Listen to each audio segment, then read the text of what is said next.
rolling. I'm Al Bandura, and I'd like to talk briefly about a line of work that I'm doing on the mechanisms of moral disengagement. The thing that puzzled me, if we look at the work on moral agency, most of the work is centered on how you develop moral standards. And so we develop standards of right and wrong. And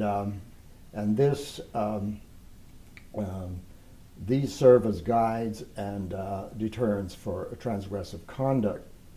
And so the assumption was that through these moral standards, we do things that give us a sense of self-worth and pride, and we avoid violating our standards because it'll lead to self-censure, and so we bring our behavior in line with the standards. Now, the thing that puzzled me is that most of our large-scale inhumanities are perpetrated by people who, in other aspects of their lives, can be compassionate and humane. And so the challenge here was to explain why good people can do cruel things. And so the adoption of standards is only half the story, and really the less interesting half, because these moral standards do not operate as unwavering regulators of behavior. We have the talent to selectively engage and disengage our standards. And in fact, a person can be exceedingly compassionate and empathetic and cruel at the same time. For example, you have a commandant on a prison camp who is dictating a letter of extreme empathy and compassion to his ailing father, and he glances out the window and he sees an inmate there who he feels he isn't working hard enough, and he whips out his revolver and shoots him. So here, in the same instance, he is remarkably compassionate and empathetic, and at the same time barbarically cruel. And so the difference here is, who do you include in your category of humanity, and who do you exclude from your character, from your category of humanity? And so the work that I've been conducting is to try to specify what are the mechanisms by which people can selectively engage and disengage their morality. And so we've centered on 8 different mechanisms. 3 of them operate at changing detrimental behavior into good behavior. And the most powerful one is moral justification, that what we do is use moral and worthy ends to sanctify destructive behavior.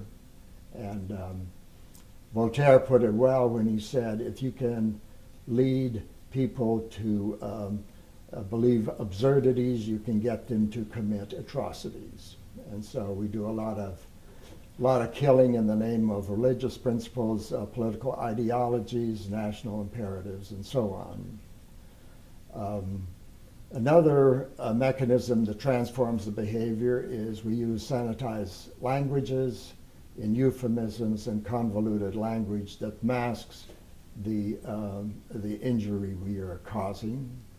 A third mechanism is through advantageous comparison, where our own inhumanities look minor when compared to more egregious inhumanities. So you'll have a terrorist who identifies with a population that he feels is being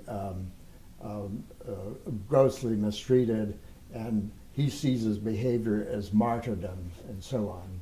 Though these 3 are exceedingly powerful because they not only disengage your morality from destructive behavior. But if you buy into the justifications, it also engages your morality in the mission. Then the other two mechanisms are to muck up the sense of agency for destructive behavior, and this is through displacement of responsibility and diffusion of responsibility. And we often cite the Milgram experiments as one in which, in the displacement of responsibility. But in real life, that's not the way in which authorization occurs, because no authority wants to issue destructive policies directly. So what we have is surreptitious authorizing, where you use mazy structures of authority, so that, and you build in deniability into those authorization systems.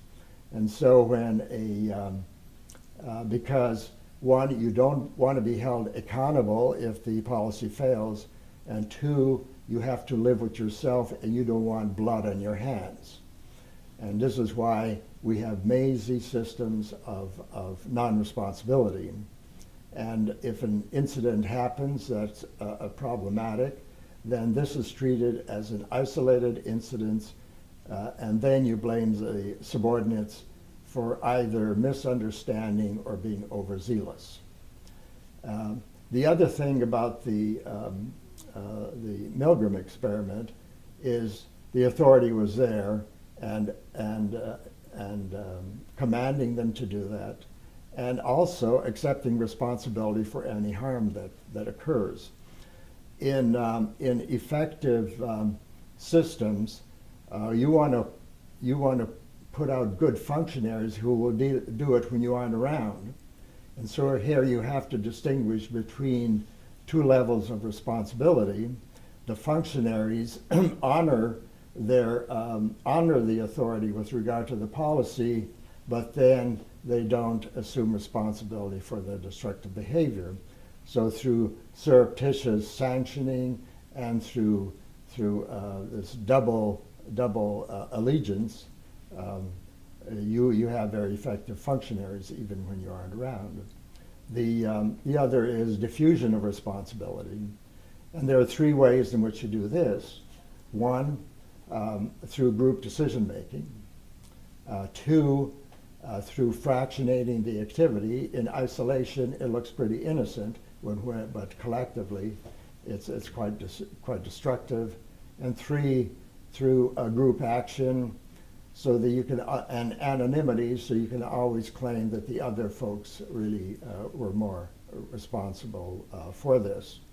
And Napoleon once creatively said that collective crimes incriminate no one.